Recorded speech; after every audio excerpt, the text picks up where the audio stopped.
혹시 정순 씨 남편 닮은 사람 봤는데 순애의 한마디에 정순의 손이 떨리기 시작했습니다.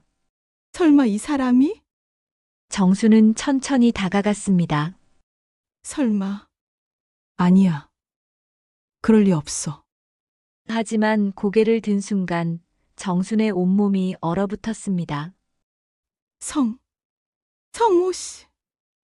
20년 전 가정을 버리고 도망간 남편의 처참한 모습에 정순의 세계가 무너져 내렸습니다. 대체 이 사람에게 무슨 일이 일어난 걸까요?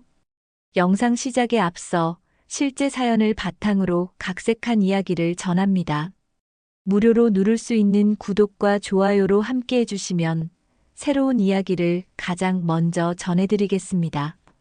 서울 변두리 시장의 새벽은 언제나 분주했습니다. 아직 해가 뜨기 전부터 상인들이 하나둘씩 모여들어 가게 문을 열고 하루를 준비하는 소리들이 시장 곳곳에서 들려왔죠. 그 중에서도 가장 일찍 문을 여는 곳이 바로 김정순의 생선가게였습니다. 정순은 올해로 62살이 되었지만 여전히 새벽 5시면 어김없이 눈을 뜨고 가게로 향했습니다. 20해 동안 단 하루도 빠뜨린 적이 없는 일상이었죠. 냉동고에서 어제 들여온 생선들을 꺼내 얼음판 위에 정갈하게 늘어놓고 가격표를 하나하나 확인하는 동작이 이미 몸에 완전히 배어 있었습니다. 고등어, 갈치, 조기, 명태. 각각의 생선마다 정순만의 배치 방법이 있었습니다. 고등어는 머리를 같은 방향으로 향하게 하고 갈치는 은빛이 가장 잘 보이는 각도로 놓아야 했죠.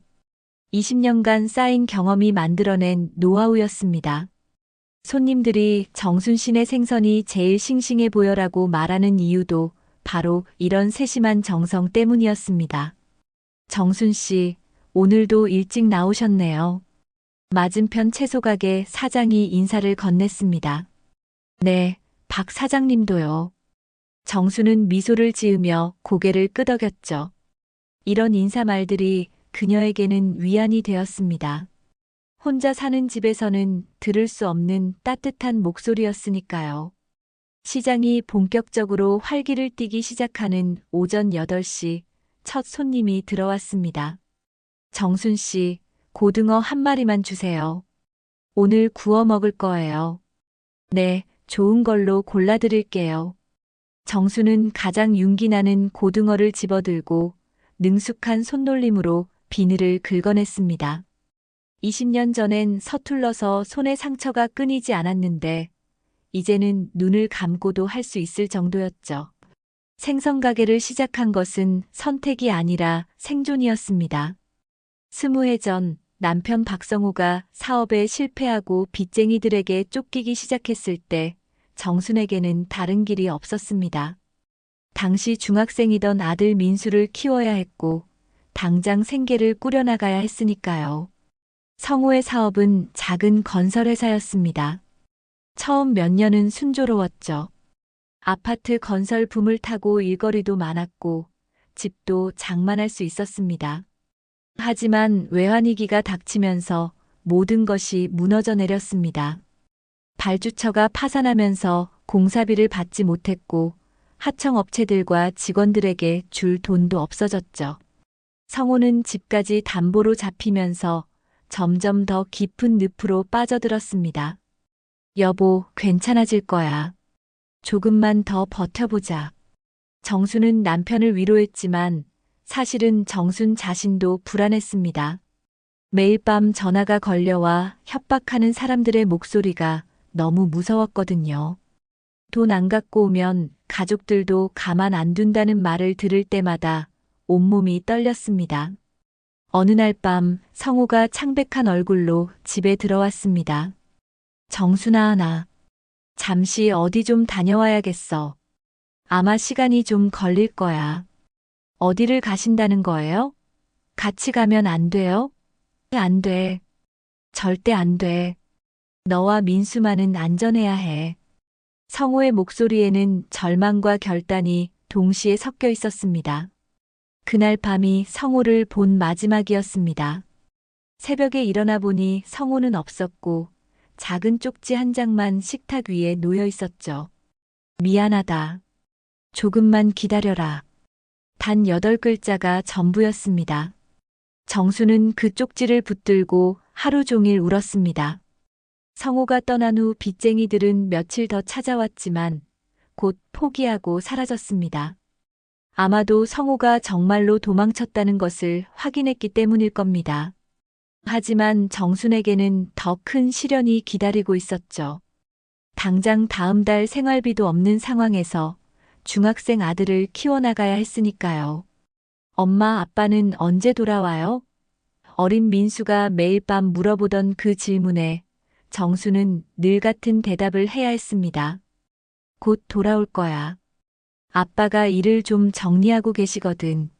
하지만 시간이 흐를수록 그 대답은 점점 더 무거워졌죠. 민수도 점차 아버지에 대한 질문을 멈춰갔습니다. 처음엔 식당에서 설거지를 하며 하루 품삯을 받아왔습니다. 하지만 그것만으로는 아들의 학비와 생활비를 감당하기 어려웠죠. 그때 시장 상인회 회장이 제안했습니다. 정순 씨, 생선 장사 해보는 게 어때요? 요즘 생선 장사하는 사람이 줄어서 자리가 비었거든요. 생선이라고는 집에서 요리해 본 것이 전부였던 정순에게는 막막한 일이었습니다. 하지만 다른 선택지도 없었죠. 시장 상인들의 도움으로 작은 좌판을 차리고 새벽 시장에서 생선을 떼어왔습니다.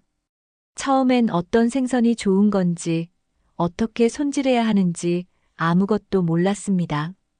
아줌마, 이 고등어 싱싱해요? 네. 아, 잠깐만요. 정순은 어떻게 대답해야 할지 몰라 당황했습니다. 그런 정순을 본 옆 가게 사장이 도와주었죠. 정순 씨, 고등어는 눈이 맑고 아가미가 빨간 게 신선한 거예요. 그리고 배를 만져보면 탄력이 있어야 해요. 하루하루가 공부였습니다. 어떤 생선이 어느 계절에 맛있는지, 손님들이 선호하는 크기는 어떤 건지, 어떻게 손질해주면 좋아하는지, 모든 것을 시행착오를 통해 배워나갔습니다. 손에는 상처가 끊이지 않았고, 비린내 때문에 머리가 아플 때도 많았죠. 특히 겨울이 힘들었습니다. 찬 바람이 부는 시장에서 하루 종일 서 있으면 손발이 얼어붙었습니다. 장갑을 끼면 생선을 제대로 다룰 수 없어서 맨손으로 일해야 했죠. 집에 돌아가면 손이 부어서 주먹도 쥘 수 없을 정도였습니다.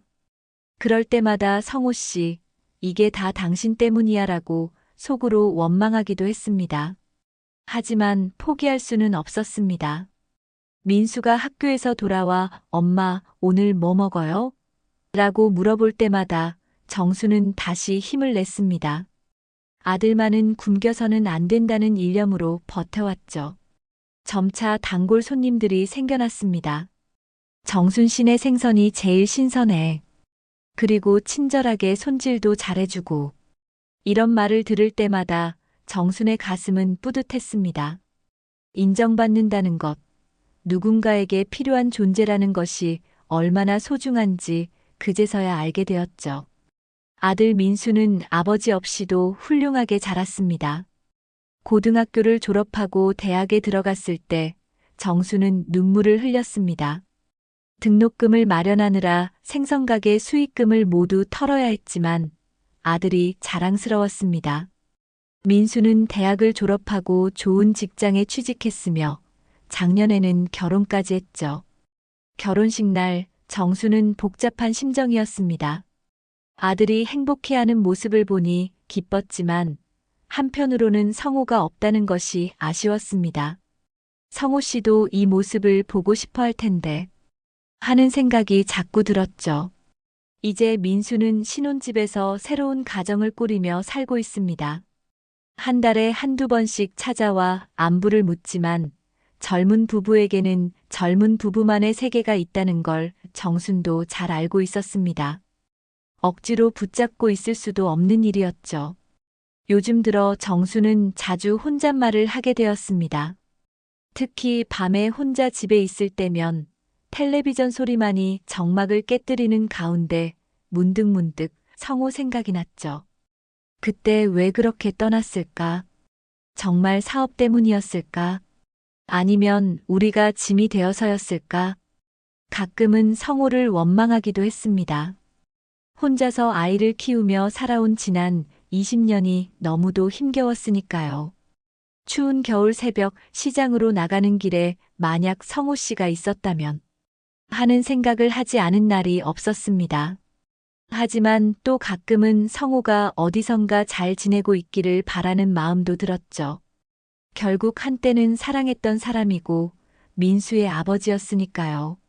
시장 사람들은 정순을 존경했습니다.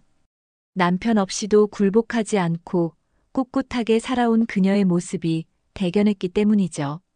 정순 씨는 정말 대단해. 남자들도 못할 일을 혼자서 다 해냈잖아. 이런 말들을 들을 때마다 정순은 기뻤지만 동시에 왠지 모를 허전함도 느꼈습니다. 인정받는 것도 좋지만 때로는 기댈 곳이 있었으면 하는 마음도 들었거든요. 오늘도 정수는 생선들을 정리하며 하루를 마감했습니다. 냉동고를 닫고 얼음물을 버리고 가게 문에 자물쇠를 채우는 일상적인 동작들을 반복하면서 문득 이런 생각이 들었습니다. 20년이 지났는데 성호 씨는 지금 뭘 하고 있을까? 다음 날 아침도 여느 때와 다름없이 시작되었습니다. 정수는 새벽 5시에 눈을 뜨고 간단히 세수를 한 뒤 시장으로 향했죠. 하지만 오늘은 왠지 마음이 무거웠습니다. 어젯밤 성호 생각을 하며 잠들어서 그런지 꿈에서도 계속 성호가 나타났거든요. 꿈속에서 성호는 여전히 20년 전 모습이었습니다. 깔끔한 정장 차림에 자신감 넘치는 표정으로 정순아, 나 사업 잘 되고 있어. 곧 돌아갈게라고 말하는 모습이었죠. 하지만 꿈에서 깨고 나니 현실은 여전히 텅 빈 집이었고 옆자리에는 아무도 없었습니다. 생선을 진열하면서도 자꾸만 딴 생각이 났습니다. 성호 씨는 지금 어디서 뭘 하고 있을까? 사실 정순도 20년 동안 성호를 찾지 않았던 것은 아니었습니다. 성호가 떠난 지 반년쯤 되었을 때 언니가 나서서 수소문을 해준 적이 있었죠. 정순아, 네 남편 소식 좀 들었어. 부천 쪽에 있다더라. 그때 언니는 여러 사람을 통해 성호의 행방을 추적했습니다. 누구는 인천에서 봤다고 하고 또 누구는 대구에 있다더라. 그런데 한 사람은 다른 여자랑 같이 있는 걸 봤다고 하네. 이런 소문들이 정순의 귀에 들려왔지만 어느 것도 확실하지 않았습니다. 결정적으로 정순을 좌절시킨 것은 언니가 가져온 한 가지 소문이었죠. 정순아, 미안하지만 이 얘기는 꼭 해줘야겠어. 성호가 다른 여자랑 동거하고 있다는 소문이 있어. 그 말을 들은 정수는 며칠 동안 밥도 못 먹고 알아누웠습니다. 언니, 더 이상 찾지 마세요. 차라리 죽었다고 생각하고 살겠어요. 정수는 결국 포기 선언을 했습니다. 만약 정말 다른 여자와 살고 있다면 그걸 직접 확인하는 것보다는 모르는 편이 나을 것 같았거든요. 무엇보다 정순에게는 현실적으로 성호를 찾을 여유가 없었습니다. 당시 중학생이던 민수를 키우느라 정신이 없었거든요. 아침에 생선가게 일을 하고 오후에는 아르바이트를 더 하고 집에 오면 민수밥 차려주고 숙제도 봐줘야 했습니다. 하루하루가 전쟁 같았죠. 점심시간이 되자 시장 상인들이 하나둘씩 모여들기 시작했습니다. 매일 이 시간이면 근처 분식집에서 간단히 식사를 하며 이야기꽃을 피우는 것이 일상이었죠. 오늘도 정수는 평소처럼 자리에 앉았는데 갑자기 옆에 앉은 순애가 조심스럽게 말을 꺼냈습니다. 그런데 정순 씨, 순애는 잠깐 망설이더니 계속 말했습니다. 어제 영등포역 앞 지나가다가 좀 이상한 걸 봤어요. 뭘 보셨는데요? 글쎄요, 거기 노숙자들이 많이 있잖아요. 그런데 그 중에 한 사람이 정순 씨 남편이랑 비슷하게 생긴 사람이 있더라고요. 순애의 말이 끝나자마자 정순의 손이 떨리기 시작했습니다. 뭐라고요? 정순의 목소리도 덩달아 떨렸습니다. 아, 아니에요. 제가 잘못 본 것 같아요. 워낙 오래전 일이니까 기억도 가물가물하고. 순애 씨, 정확히 어떤 사람이었는지 말씀해 주세요. 정수는 순애의 손을 꽉 잡고 간절하게 물었습니다. 키는 비슷했던 것 같고 얼굴은 많이 야위었지만 뭔가 느낌이, 특히 눈매가 비슷했어요. 하지만 정말 확실하지 않아요. 다른 상인들도 한마디씩 거들었습니다. 정순 씨, 너무 기대하지 마세요. 세상에 닮은 사람들이 얼마나 많은데. 하지만 정순의 마음은 이미 요동치고 있었습니다. 가슴이 두근거리고 숨이 가빠왔죠. 그 사람이 뭘 하고 있었어요? 종이컵을 앞에 놓고 앉아 있었어요. 다른 노숙자들처럼. 순애는 조심스럽게 대답했습니다. 비가 와서 담요를 뒤집어 쓰고 있었는데 그래도 얼굴이 좀 보였거든요. 정수는 더 이상 음식을 먹을 수가 없었습니다. 가슴이 답답하고 머릿속이 복잡해졌죠. 설마 정말 성호 씨일까? 아니야, 그럴 리가 없어. 하지만 마음 한편으로는 혹시라도 하는 생각을 떨쳐낼 수가 없었습니다. 정순 씨, 얼굴이 너무 창백해 보여요. 괜찮아요? 박 사장이 걱정스럽게 물었습니다. 네, 괜찮아요. 그냥 갑자기 체한 것 같아요. 정수는 억지로 미소를 지으며 일어났습니다. 먼저 가볼게요. 가게로 돌아온 정수는 일손이 멈춰졌습니다. 도무지 집중할 수가 없었죠. 순애의 말이 계속 머릿속을 맴돌았습니다. 영등포역 앞, 노숙자, 종이컵, 눈매가 비슷했다고. 아니야, 성호 씨가 그럴 리 없어. 그 사람은 자존심이 강한 사람이야. 정수는 스스로를 달랬습니다. 하지만 마음 깊은 곳에서는 다른 목소리가 들렸죠. 하지만 20년이라는 시간이 지났어. 사람은 변할 수 있어. 오후 내내 정수는 마음이 불안했습니다. 손님들과 대화를 나누면서도 딴 생각을 했고 거스름 돈을 잘못 계산하기도 했죠. 정순 씨, 오늘 어디 아픈 곳이라도 있어요? 단골 손님이 걱정스럽게 물었을 정도였습니다. 시간이 갈수록 정순의 마음속에는 한 가지 생각이 자리 잡았습니다. 직접 가서 확인해보자. 20년 동안 궁금했던 것들이 한꺼번에 밀려왔습니다. 성호는 살아있을까? 어떤 모습일까? 왜 연락 한 번 없었을까? 해가 지고 장사를 마감할 시간이 되었지만 정순의 손놀림은 평소보다 빨랐습니다. 마음속으로는 이미 결정을 내렸기 때문이죠. 생선을 정리하고 냉동고에 넣는 동안에도 계속 생각했습니다. 내일 오후에 영등포역에 가보자. 집으로 돌아가는 길에 정수는 발걸음을 재촉했습니다. 평소 같으면 시장 사람들과 인사를 나누며 천천히 걸어가는데 오늘은 빨리 집에 가서 생각을 정리하고 싶었죠. 집에 도착한 정수는 소파에 앉아 깊은 생각에 잠겼습니다. 만약 정말 성호 씨라면 뭐라고 말해야 할까? 어떤 기분일까? 만약 다른 사람이라면? 머릿속이 복잡했지만 한 가지는 확실했습니다. 이대로 궁금해하며 살 수는 없다는 것이죠. 그날 밤 정수는 잠을 이루지 못했습니다. 천장을 바라보며 20년 전 일들이 주마등처럼 스쳐갔습니다. 성호가 떠나던 그날 밤 남겨둔 쪽지, 아들이 아버지를 찾으며 울던 모습, 그리고 언니가 전해준 갖가지 소문들. 새벽 2시가 넘어서야 정수는 마침내 결심을 굳혔습니다. 내일 장사를 일찍 끝내고 영등포역에 가보자. 확인만 하고 오자. 마음을 정하고 나니 오히려 차분해졌습니다.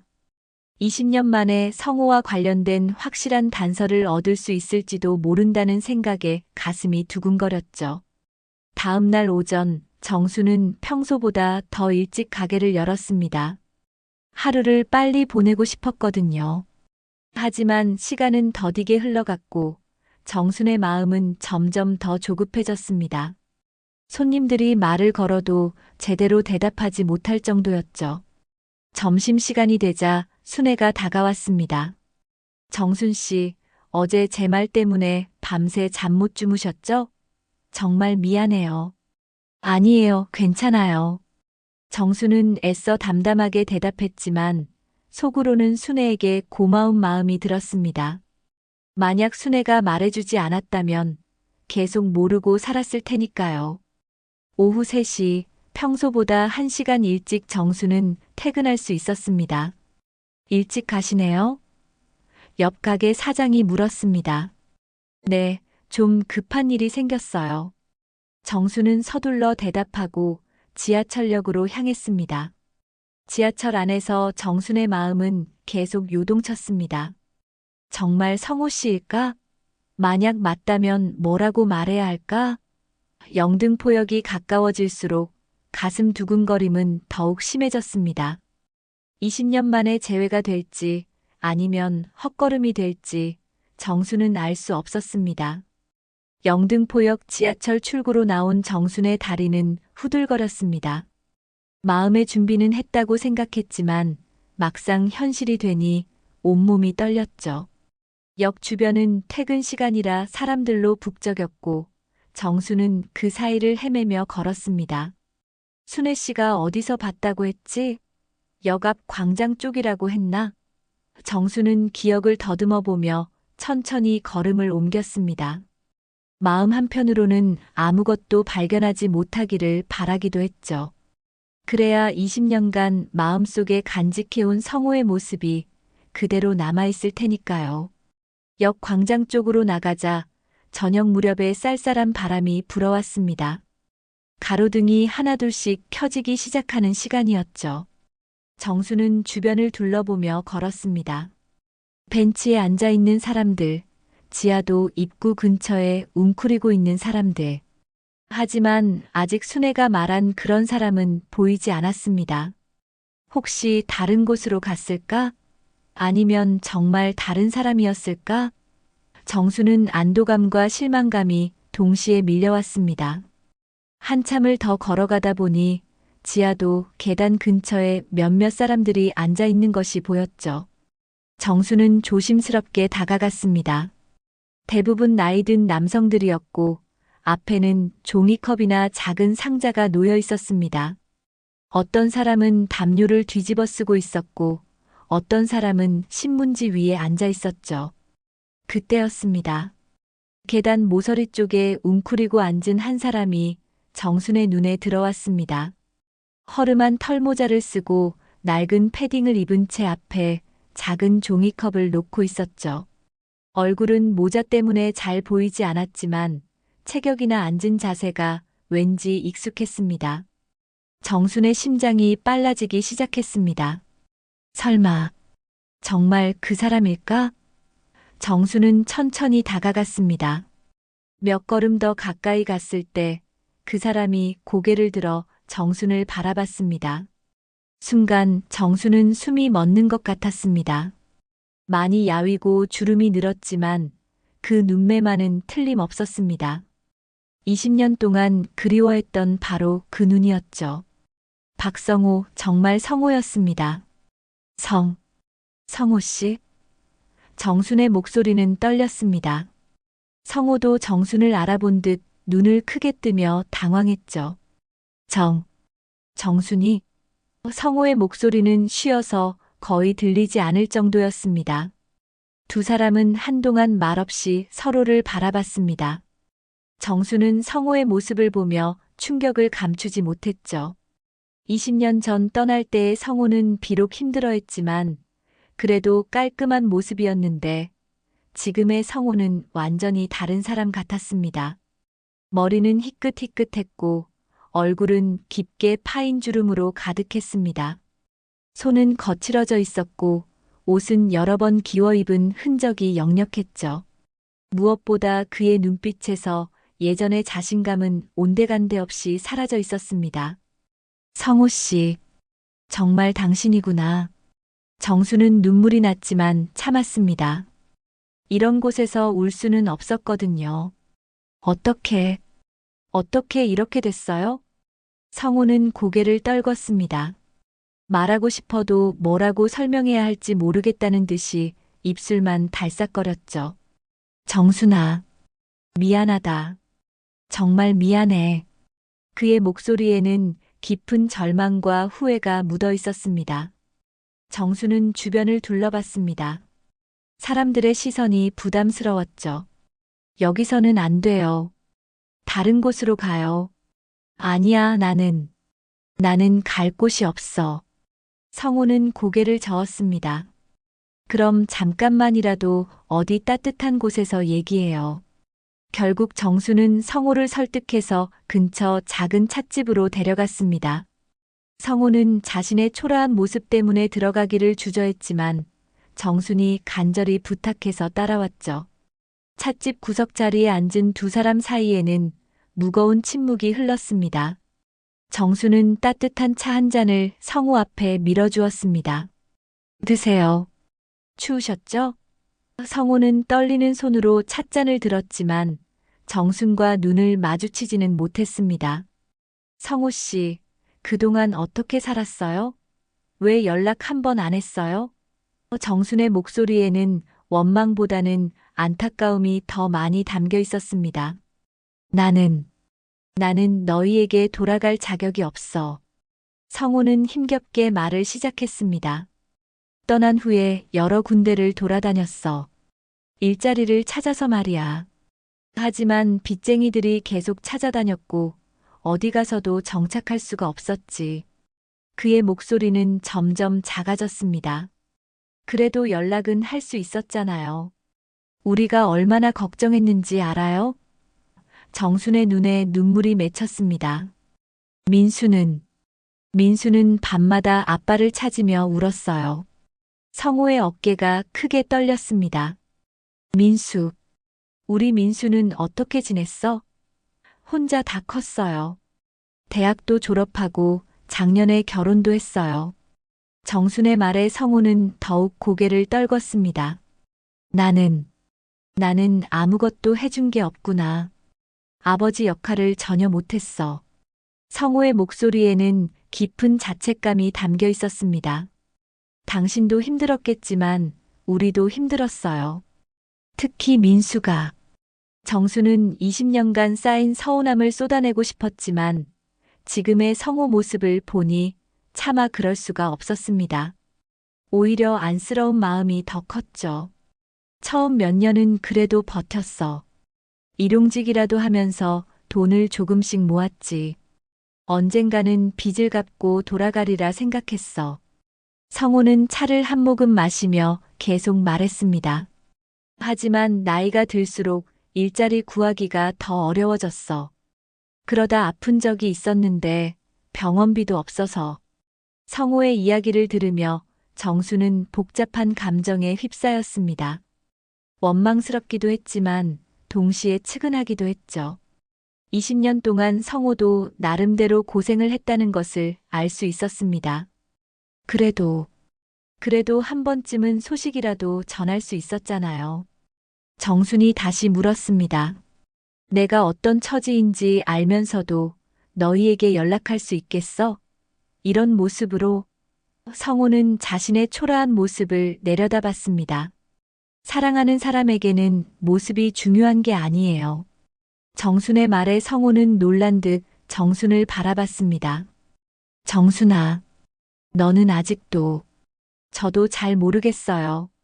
지금 제 마음이 어떤지. 두 사람은 다시 침묵에 빠졌습니다. 20년이라는 시간은 너무도 길었고 그 시간 동안 서로 다른 삶을 살아온 두 사람 사이에는 보이지 않는 벽이 있었습니다. 성호 씨, 지금 어디서 지내세요? 그냥 여기저기서. 날씨가 추우면 지하도에서, 따뜻하면 공원에서. 성호의 대답을 들은 정수는 가슴이 아팠습니다. 밖으로 나와 보니 어느새 밤이 깊어져 있었습니다. 차가운 바람이 불어와 정수는 옷깃을 여몄죠. 성호는 다시 지하도로 돌아가려 했습니다. 나는 이만 가야겠어. 고마웠어, 정순아. 잠깐요, 성호 씨. 정수는 성호를 붙잡았습니다. 내일 다시 만나요. 할 얘기가 너무 많아요. 성호는 망설였지만 결국 고개를 끄덕였습니다. 여기서 내일 이 시간에 집으로 돌아가는 지하철 안에서 정수는 하루 종일 일어난 일들을 정리했습니다. 성호를 다시 만났다는 현실감이 아직도 없었죠. 기쁨과 슬픔, 원망과 안타까움이 뒤섞인 복잡한 감정이 가슴을 가득 채웠습니다. 집에 도착한 정수는 오랫동안 성호와 찍었던 옛 사진들을 꺼내봤습니다. 행복했던 그 시절의 성호와 오늘 만난 성호는 너무도 달랐습니다. 하지만 분명한 것은 그가 여전히 성호라는 사실이었죠.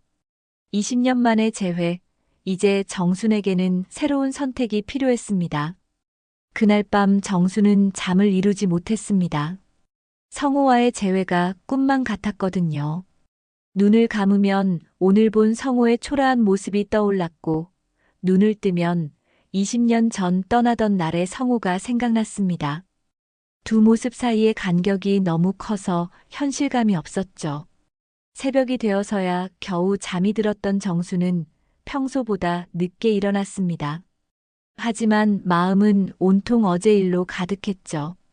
성호의 쇠약해진 모습, 떨리는 목소리, 그리고 그의 눈에서 본 깊은 절망감이 계속 떠올랐습니다. 시장에 도착해 가게 문을 열면서도 정수는 제대로 집중할 수 없었습니다. 생선을 진열하면서도 자꾸만 딴 생각이 났죠. 성호 씨는 지금 뭘 먹고 있을까? 어젯밤에 따뜻하게 잘 수 있었을까? 점심시간이 되자 정수는 평소와 다른 행동을 했습니다. 분식집에서 김밥 2줄을 사고 따뜻한 어묵 국물도 함께 포장했죠. 정순 씨, 오늘은 많이 사시네요? 분식집 사장이 물었습니다. 네, 그냥. 저녁에도 먹으려고요. 하지만 정순의 진짜 목적은 따로 있었습니다. 장사를 일찍 마치고 영등포역으로 향한 것이죠. 지하철 안에서 정수는 포장한 음식을 꽉 움켜잡고 있었습니다. 마음 한편으로는 이럴까 하는 망설임도 있었지만 성호를 그냥 둘 수는 없었거든요. 영등포역에 도착했을 때 성호는 어제와 같은 자리에 있었습니다. 하지만 오늘은 더욱 움츠러든 모습이었죠. 비가 부슬부슬 내리기 시작해서 그런지 담요를 머리까지 뒤집어 쓰고 있었습니다. 성호 씨. 정순이 조심스럽게 부르자 성호가 고개를 들었습니다. 정순아, 왜 또? 이거 드세요. 정수는 포장한 음식을 성호 앞에 내밀었습니다. 뭔데 이건? 김밥이랑 어묵이에요. 따뜻할 때 드세요. 성호는 당황한 듯 음식을 받아들였습니다. 고맙다, 정순아. 하지만 이런 건 안 해도 돼. 괜찮아요. 그냥 드세요. 정수는 더 말하지 않고 자리를 떴습니다. 너무 오래 있으면 성호가 부담스러워할 것 같았거든요. 집으로 돌아가는 길에 정수는 묘한 기분이었습니다. 뭔가 옳은 일을 한 것 같기도 하고 한편으로는 바보 같은 짓을 한 것 같기도 했죠. 이렇게 하는 게 맞을까? 다음 날부터 정수는 정기적으로 성호에게 음식을 가져다 주기 시작했습니다. 어떤 날은 도시락을, 어떤 날은 따뜻한 국물을, 또 어떤 날은 빵과 우유를 가져갔죠. 성호는 처음엔 사양하려 했지만 정순의 고집에 결국 받아들였습니다. 하지만 이런 일이 계속되다 보니 시장 사람들 사이에서 소문이 나기 시작했습니다. 정순 씨가 요즘 이상해. 매일 음식을 사서 어디 가더라. 혹시 남자라도 생겼나? 순애가 제일 먼저 눈치를 챘습니다. 정순 씨, 혹시 그분을 계속 만나고 계신 거죠?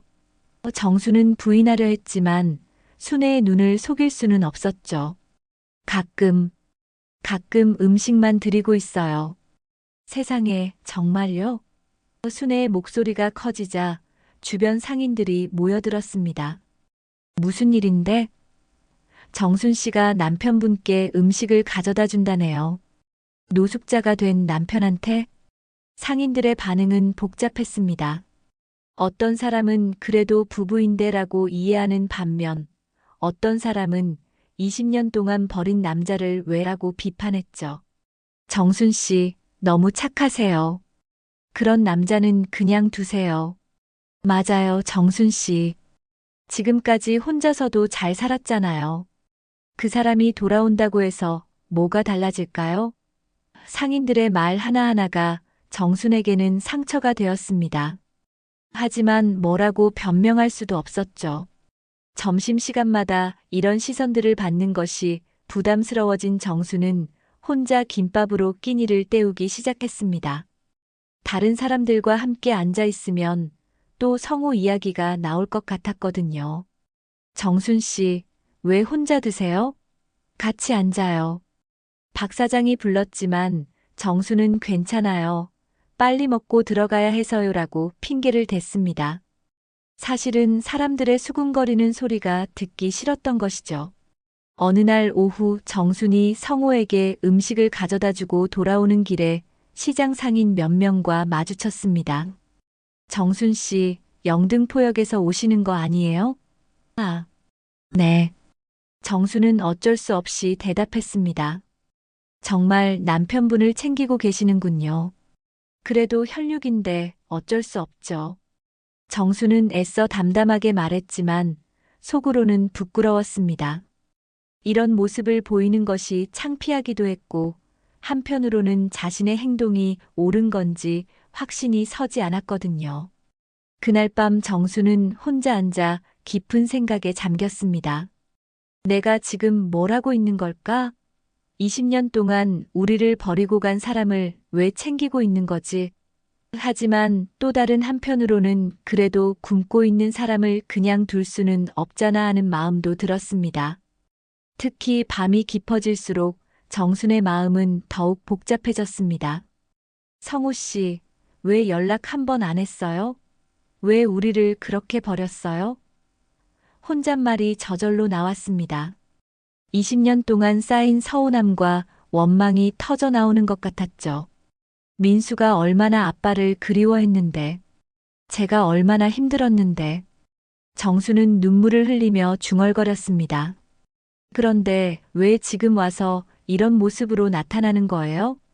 며칠이 지나자 시장에서의 시선은 더욱 부담스러워졌습니다. 저 아줌마 남편이 노숙자래. 그래도 계속 챙긴다더라. 참 답답한 사람이야. 이런 말들이 정순의 귀에 들려왔습니다. 정순은 점점 더 위축되어 갔습니다.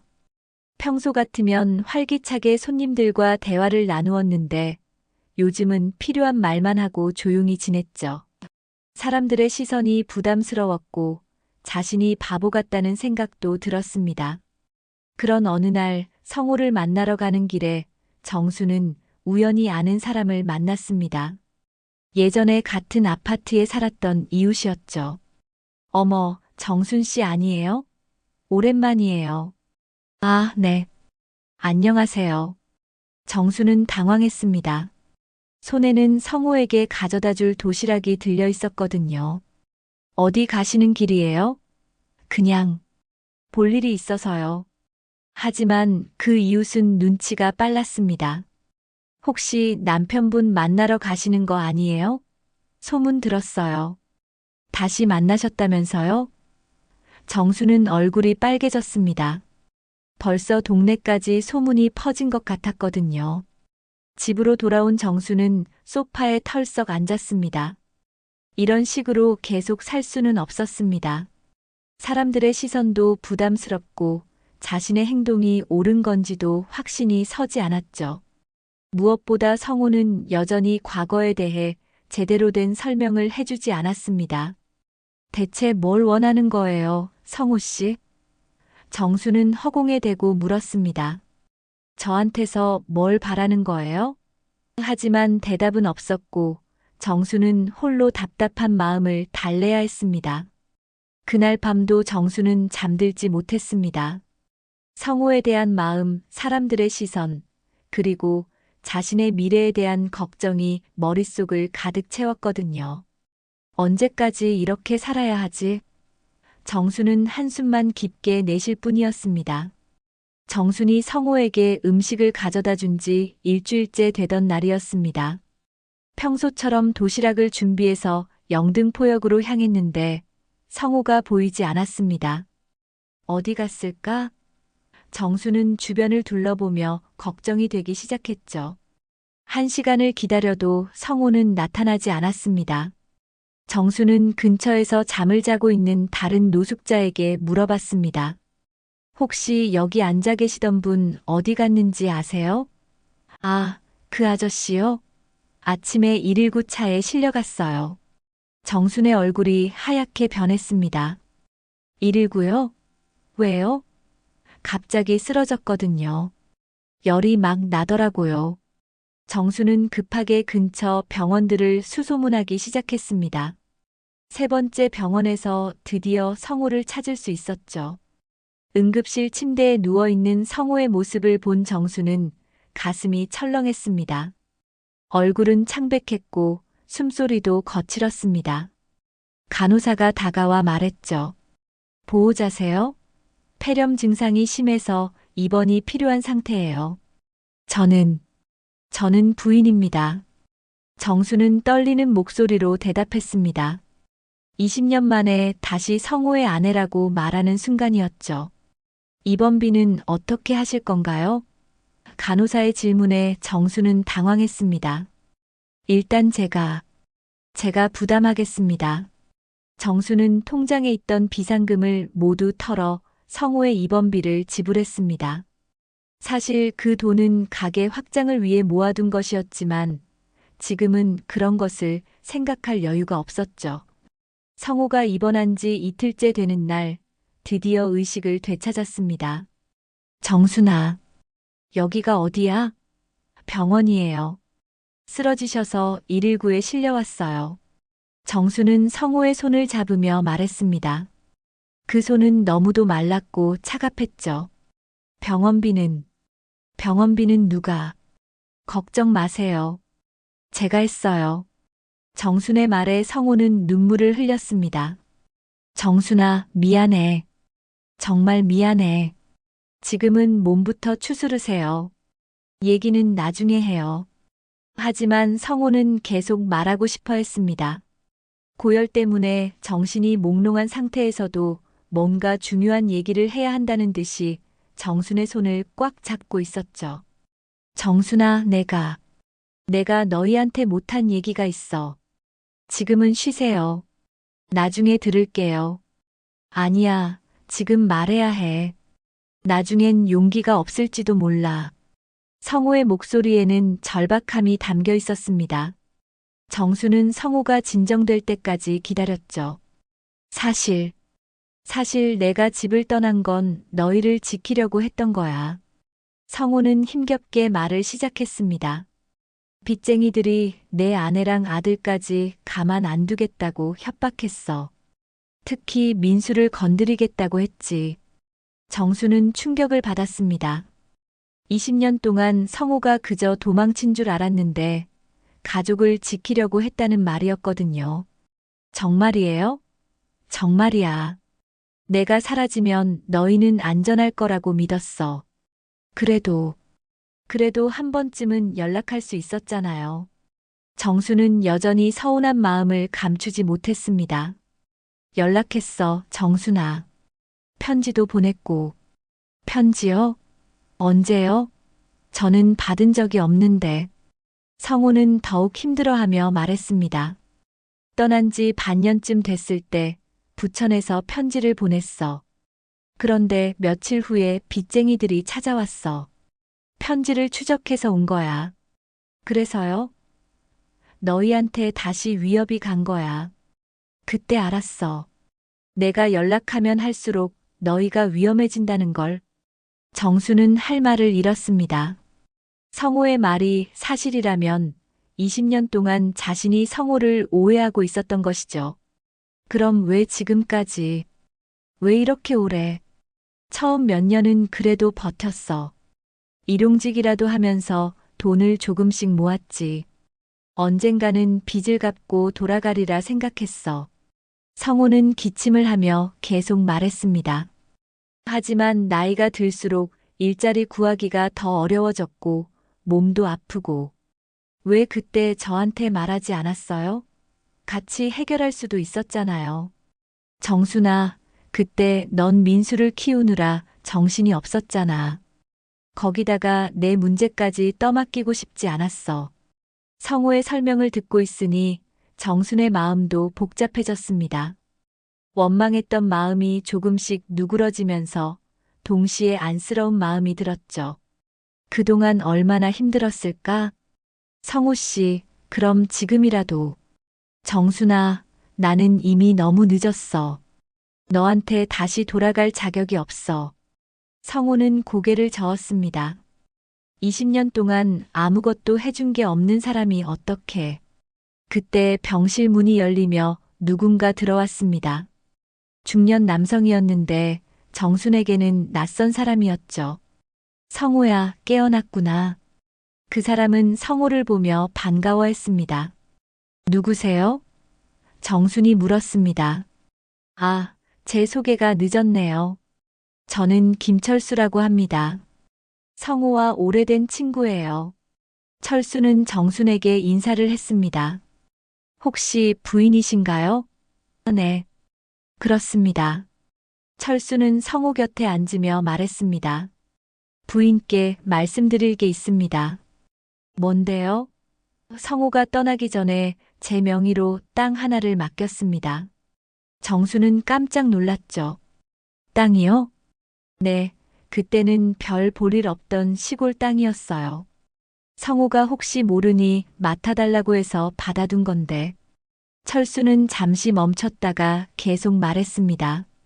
그런데 최근에 그 지역이 재개발 구역으로 지정됐어요. 정수는 믿을 수 없다는 표정을 지었습니다. 재개발요? 네, 지금은 꽤 큰 돈이 됩니다. 철수는 조심스럽게 말했습니다. 법적으로는 성호 것이고 결국 가족에게 돌아가야 하는 거죠. 성호가 약한 목소리로 말했습니다. 철수야, 그 얘기는. 성호야, 이제 말해야지. 부인이 얼마나 고생했는데. 철수는 성호를 말렸습니다. 정수는 머릿속이 복잡했습니다. 갑작스럽게 들은 이야기들이 정리가 되지 않았거든요. 성호가 가족을 위해 떠났다는 것, 그리고 땅을 남겨뒀다는 것까지. 성호 씨, 정말인가요? 정말 우리를 지키려고 떠난 거였어요? 정수는 성호의 손을 잡으며 물었습니다.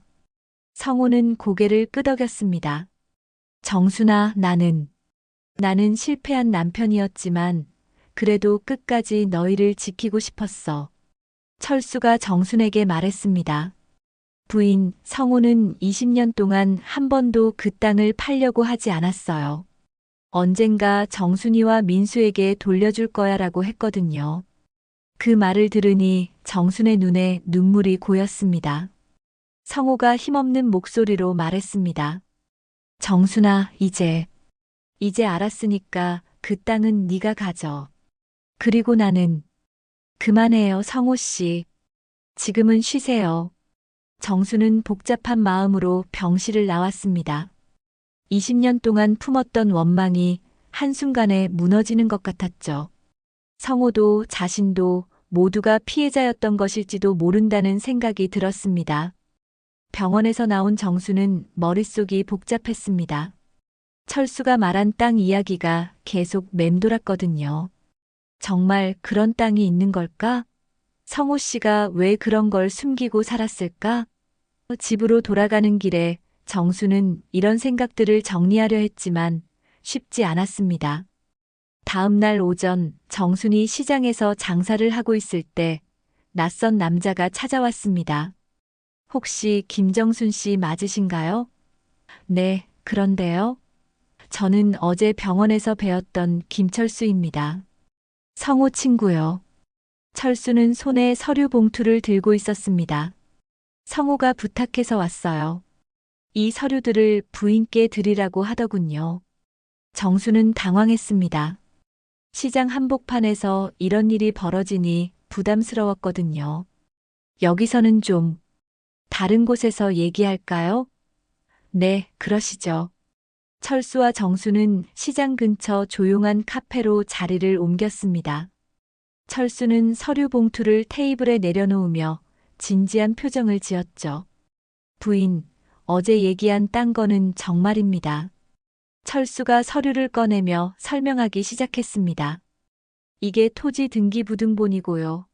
이건 재개발 관련 공고문입니다. 정수는 서류들을 받아보며 놀랐습니다. 정말로 성호 명의의 땅이 있었던 것이죠. 이 땅이 얼마나 되는 건가요? 정순이 조심스럽게 물었습니다.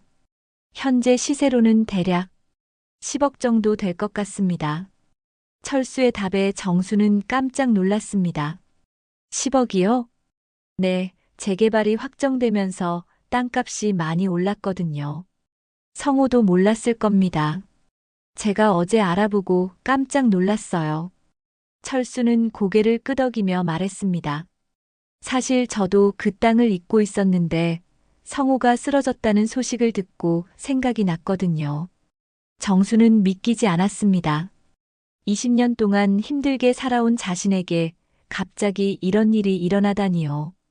정말 성호 씨 거 맞나요? 네, 확실합니다. 제가 직접 처리했으니까요. 그럼 성호 씨는 이 사실을 알고 있었나요? 아니요. 재개발 얘기는 최근 일이거든요. 성호는 그냥 시골 땅 정도로 생각하고 있었을 겁니다. 철수의 설명에 정수는 더욱 놀랐습니다. 철수가 계속 설명했습니다. 성호가 떠나기 전 마지막 날 저한테 이렇게 말했어요. 철수야, 이 땅만은 꼭 지켜달라. 언젠가 정순이와 민수에게 돌려줄 거야. 그때는 별거 아닌 줄 알았는데. 그래서 20년 동안 계속 가지고 계셨던 건가요? 네, 성호가 워낙 간절하게 부탁했거든요. 중간에 팔아달라고 하는 사람들도 있었지만 성호와의 약속 때문에 거절했어요.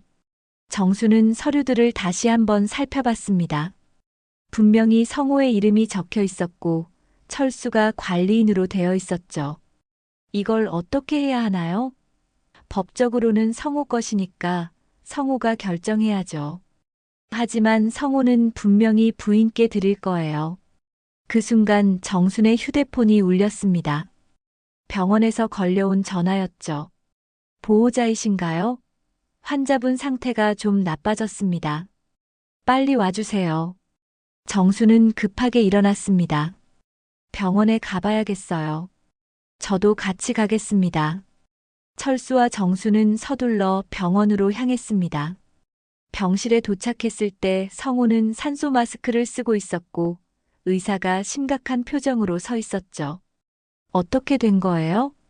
정순이 의사에게 물었습니다. 폐렴이 악화됐습니다. 나이도 많고 체력이 약해서 최악의 상황도 대비하셔야 할 것 같습니다. 의사의 말에 정수는 다리에 힘이 빠졌습니다. 성호는 의식은 있었지만 숨쉬기가 힘들어 보였습니다. 정순이 손을 잡자 성호는 간신히 미소를 지었죠. 정순아, 철수가 서류 줬지? 정수는 고개를 끄덕였습니다. 그 땅은 네 거야. 민수와 함께 써. 성호는 힘겹게 말했습니다. 성호 씨, 말하지 마세요. 힘드실 텐데. 아니야. 꼭 해야 할 말이 있어. 철수가 성호 곁에 앉았습니다. 성호야, 땅값이 많이 올랐어. 10억 정도 돼. 성호는 놀란 표정을 지었습니다. 10억?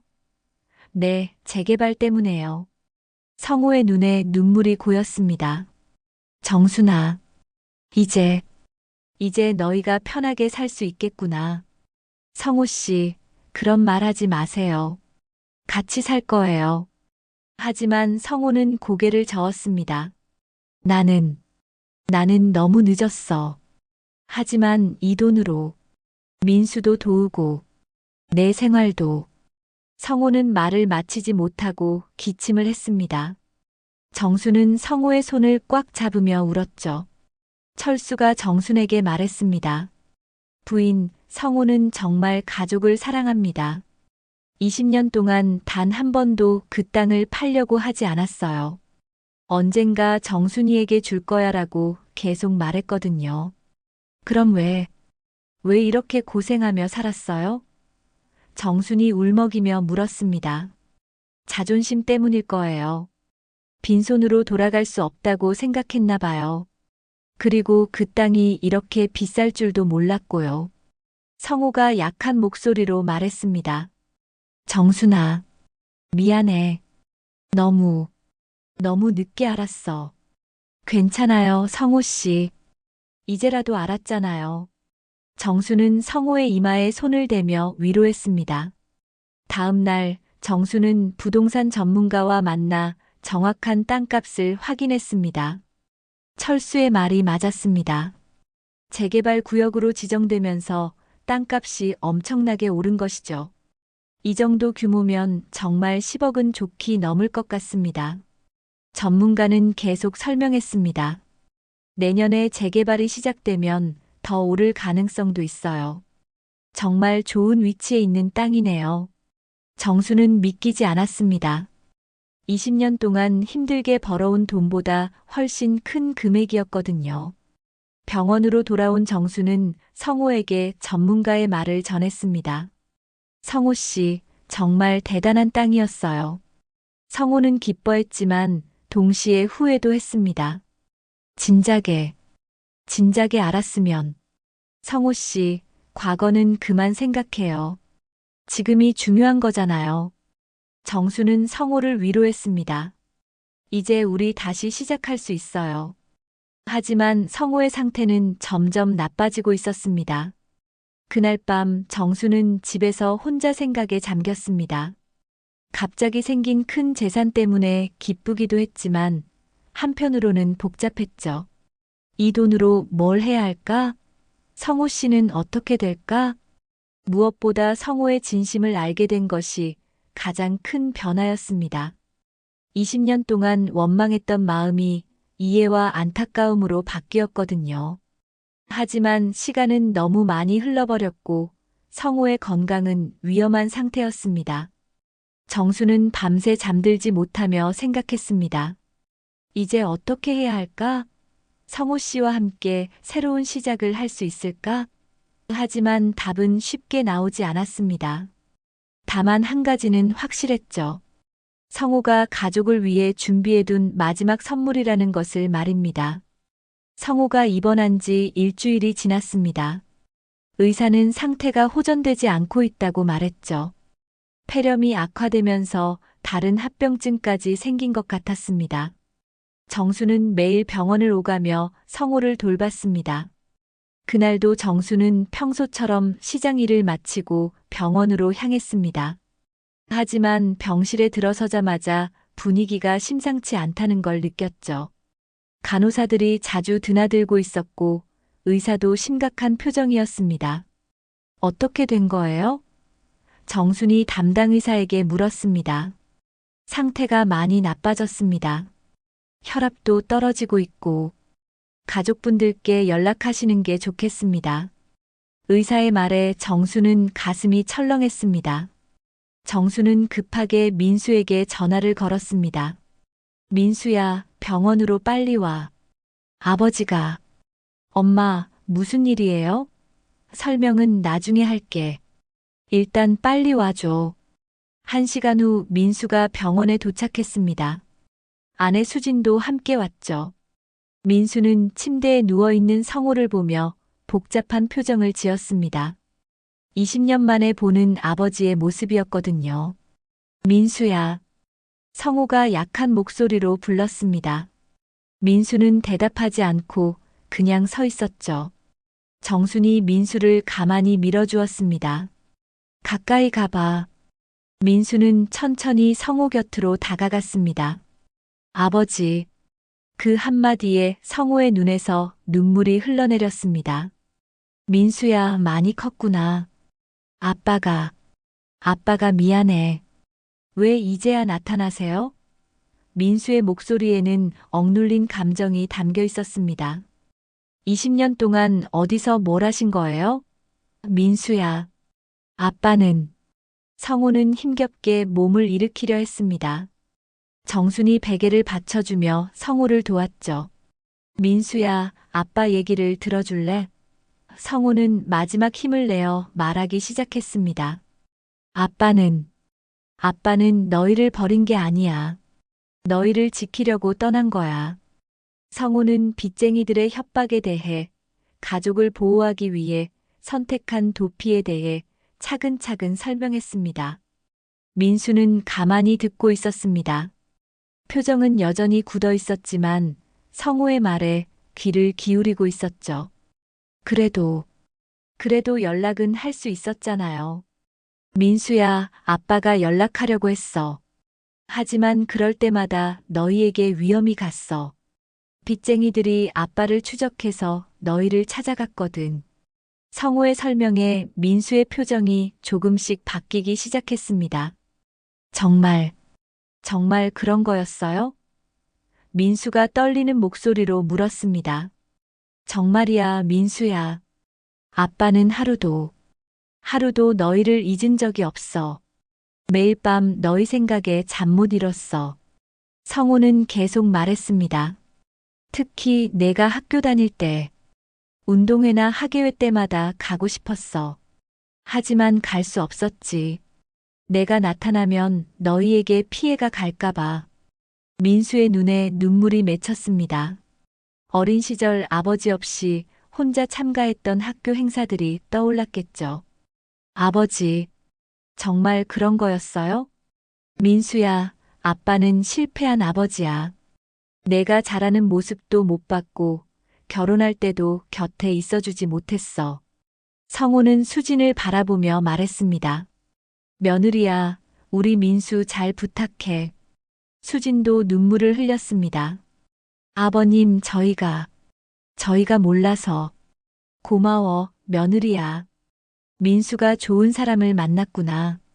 그때 성호의 호흡이 갑자기 거칠어졌습니다. 정순이 급하게 간호사를 불렀죠. 간호사님, 빨리요. 간호사가 달려와서 성호의 상태를 확인했습니다. 혈압이 많이 떨어졌네요. 의사 선생님께 연락드릴게요. 간호사의 말에 정순과 민수는 더욱 불안해졌습니다. 성호의 시간이 많지 않다는 것을 느낄 수 있었거든요. 의사가 와서 검사를 한 후 심각한 표정으로 말했습니다. 각오하셔야 할 것 같습니다. 최선을 다하겠지만. 그 말에 정순은 주저앉고 말았죠. 성호가 정순과 민수를 불렀습니다. 정순아, 민수야, 가까이 와. 두 사람은 성호의 양쪽에 앉았습니다. 성호는 한 손으로는 정순을, 다른 손으로는 민수를 잡았죠. 민수야, 아빠가 못다 한 말이 있어. 네, 아버지. 너를 정말 자랑스러워해. 좋은 대학 나오고, 좋은 직장 다니고, 좋은 사람과 결혼하고. 성호의 목소리는 점점 작아졌습니다. 엄마 혼자서 너를 이렇게 훌륭하게 키웠구나. 성호는 정순을 바라봤습니다. 정순아, 고마워. 정말 고마워. 민수가 성호의 손을 꽉 잡았습니다. 아버지, 원망했습니다. 정말 많이 원망했어요. 왜 우리를 버리고 갔는지. 민수야. 하지만 이제 알겠어요. 아버지도 힘드셨던 거네요. 민수야, 용서해 줄래? 아빠를 용서해 줄래? 성호의 간절한 목소리에 민수는 울음을 터뜨렸습니다. 아버지, 용서해요. 아버지를 미워했던 제가 잘못했어요. 성호는 안도의 표정을 지었습니다. 고마워, 민수야. 정말, 정말 고마워. 그리고 정순을 바라보며 말했습니다. 정순아, 너도 나를 용서해 줄래? 성호 씨, 저야말로 미안해요. 당신의 마음을 몰라줘서. 정순도 울먹였습니다. 이제 다 이해해요. 성호가 마지막 힘을 내어 말했습니다. 정순아, 민수야, 나는 실패한 가장이었지만, 그래도 끝까지 너희를 지키고 싶었어. 사랑한다. 정말, 사랑해. 성호의 목소리가 점점 작아지더니 결국 들리지 않게 되었습니다. 정순과 민수는 성호의 손을 잡고 계속 불렀지만 성호는 더 이상 대답하지 않았죠. 아버지, 아버지. 민수가 울며 불렀습니다. 하지만 성호는 평온한 표정으로 눈을 감고 있었습니다. 마치 오랫동안 짊어지고 있던 무거운 짐을 내려놓은 것처럼 말이죠. 의사가 와서 확인한 후 조용히 말했습니다. 운명하셨습니다. 그 순간 정순과 민수는 서로를 끌어안고 울었습니다.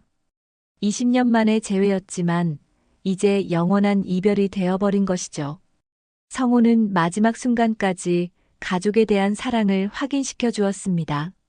그리고 정순과 민수에게는 용서와 화해의 기회를 주었죠. 비록 늦었지만 새 가족은 마침내 하나가 될 수 있었습니다. 성호의 장례식은 조용했지만 따뜻했습니다. 시장 상인들이 모두 참석해 주었고 철수도 와서 성호의 마지막을 함께했죠. 민수는 눈물을 흘리며 관 앞에서 말했습니다. 아버지, 이제야 아버지의 마음을 알겠습니다. 늦었지만 용서해요.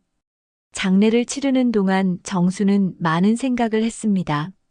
20년이라는 긴 시간 동안 서로를 오해하며 살았지만 결국은 사랑으로 끝났다는 것에 위안을 받았죠. 성호도 마지막에는 평안한 표정으로 눈을 감았으니까요. 장례를 마친 후 일주일이 지났습니다. 철수가 정순을 찾아와 땅 처분에 대해 상의했죠. 부인, 이제 어떻게 하실 건가요? 성호가 남긴 땅 말이에요. 아직 잘 모르겠어요. 너무 갑작스러운 일이라서요. 천천히 생각하세요. 다만 재개발이 내년에 시작되니까 그 전에는 결정을 내리셔야 할 것 같아요. 철수의 설명에 정수는 고개를 끄덕였습니다. 하지만 그 큰 돈을 어떻게 써야 할지 감이 오지 않았죠. 며칠 후 민수가 어머니를 찾아왔습니다. 엄마, 아버지 일로 많이 힘드시죠? 괜찮아. 이제 모든 게 정리된 것 같아. 민수는 정순 옆에 앉으며 조심스럽게 말을 꺼냈습니다. 엄마, 아버지가 남긴 땅 얘기 들었어요. 정말 큰 돈이라고 하던데. 그러게. 믿기지 않아. 정수는 한숨을 쉬었습니다. 내 아버지가 마지막에 큰 선물을 남겨주셨구나. 엄마는 그 돈으로 뭘 하고 싶으세요? 민수의 질문에 정수는 한참 생각했습니다.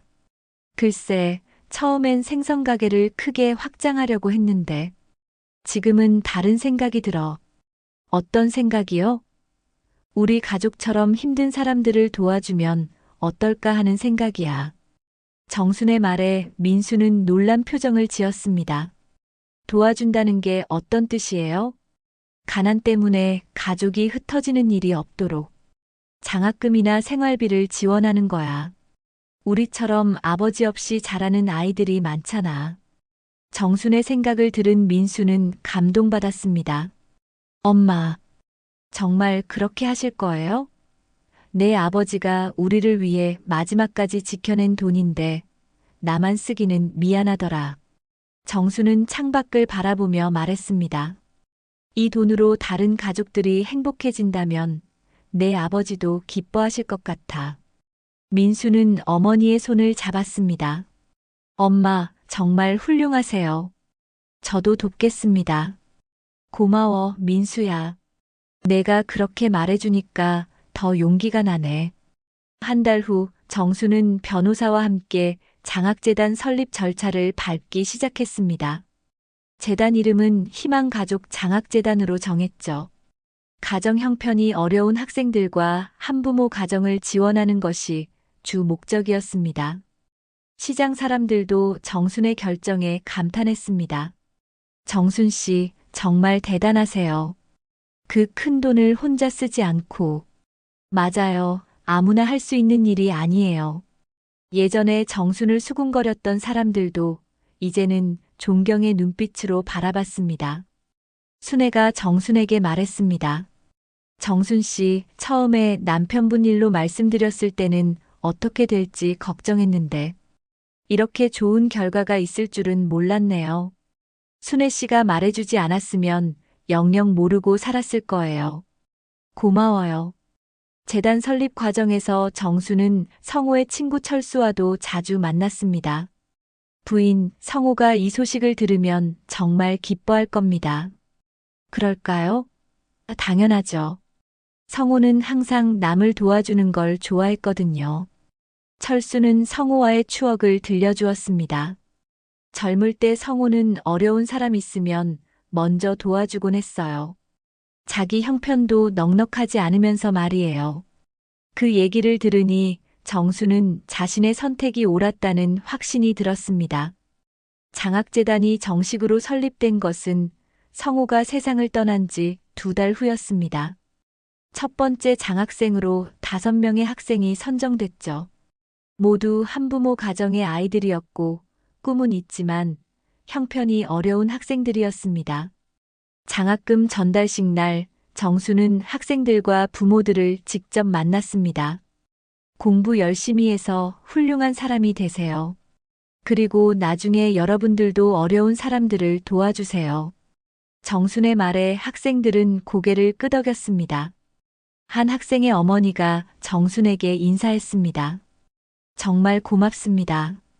이 돈으로 아이가 계속 공부할 수 있게 됐어요.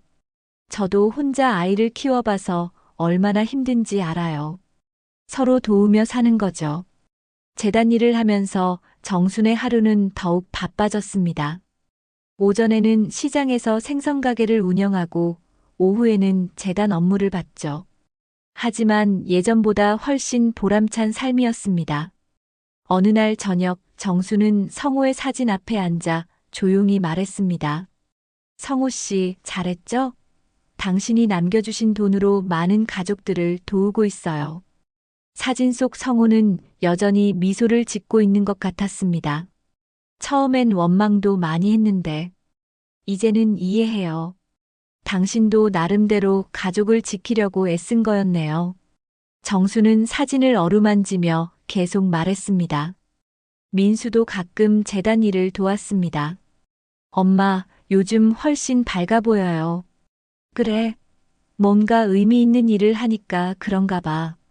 아버지도 분명 기뻐하실 거예요. 1년 후 장학재단은 30명의 학생을 후원하게 되었습니다. 정수는 때때로 학생들을 만나 격려했고 그들의 성장하는 모습을 지켜보는 것이 큰 기쁨이었죠. 시장에서의 생활도 달라졌습니다. 사람들은 정순을 더욱 존경했고 단골 손님들도 늘어났습니다. 정순 씨 생선은 마음이 착해서 더 맛있어요. 이런 말을 들을 때마다 정수는 웃음이 났습니다. 어느 봄날 정수는 생선가게 문을 열면서 하늘을 올려다봤습니다. 따뜻한 봄볕이 내리쬐고 있었죠. 성호 씨, 보고 계시죠? 우리가 지킨 건 결국 가족이었어요. 이제는 더 큰 가족이 됐고요. 정순의 얼굴에는 평온한 미소가 떠올랐습니다. 20년간의 긴 여행이 끝나고 새로운 시작이 된 것이죠. 원망은 용서로, 아픔은 희망으로 바뀌었습니다. 그리고 성호가 마지막에 남겨준 사랑은 더 많은 사람들에게 전해지고 있었습니다. 시장 사람들은 이제 정순을 천사 같은 사람이라고 불렀습니다. 하지만 정순 자신은 그냥 평범한 사람이라고 생각했죠. 다만 사랑하는 사람을 위해 최선을 다하고 받은 사랑을 다른 사람들에게 나누어 주는 것뿐이라고 말입니다. 오늘의 이야기는 가정을 버리고 떠난 남편과 끝내 다시 마주한 아내의 이야기였습니다. 세월은 많은 것을 앗아갔지만 결국 남은 것은 가족을 향한 마음과 용서였지요. 혹시 여러분도 오래된 상처나 미움이 마음속에 남아있진 않으신가요? 때로는 늦게라도 용서와 화해가 우리 삶을 다시 일으켜 세우기도 합니다. 이야기가 마음에 닿으셨다면 구독과 좋아요, 그리고 댓글로 여러분의 생각을 나눠주세요. 함께 공감하고 나누는 것이 이 채널의 가장 큰 힘입니다.